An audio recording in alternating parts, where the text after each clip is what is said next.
Hi, and welcome to Lensing Hofstra. I'm Astra, and today we're going to be talking about the parking at Hofstra University. With me, special guest Patrick McDonald. Patrick was the former commuter representative.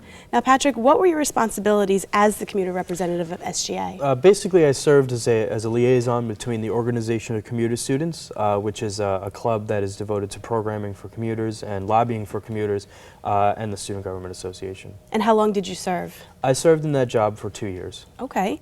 To what magnitude is parking a concern or issue? In the student government, parking really isn't too much of an issue.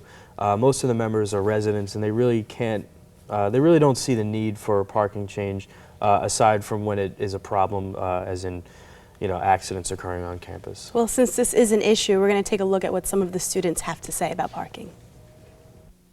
There's not enough parking. Ridiculous. Really bad. Frustrating. Not enough of it. My car was hit. It's terrible. So bad. Hofstra parking sucks. For many Hofstra students, part of the daily routine involves a struggle with parking on campus.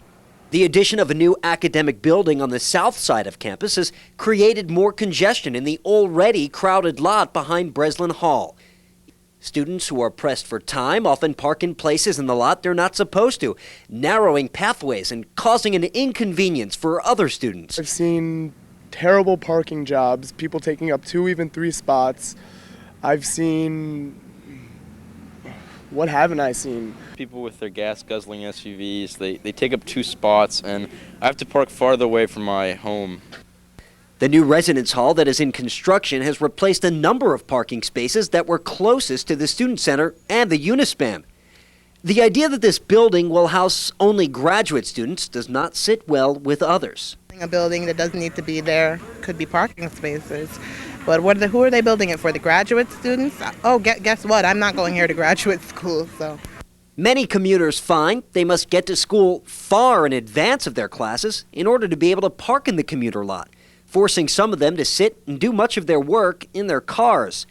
I live very close by, but I find that once I get here, I have to set aside some time to get here in advance because of how far away I have to end up parking.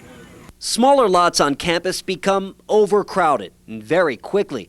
Many students create their own parking spaces without consideration to the other students in the lot.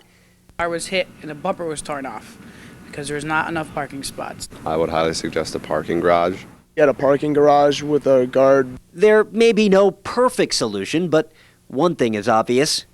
Many students are not satisfied. Looks like a lot of students seem to think that you should be building a parking garage. What do you think of this suggestion? I don't think a parking garage is the best idea, because the only place where there's going to be room to build a parking garage is going to be in the bigger parking lots on campus, which are all far away.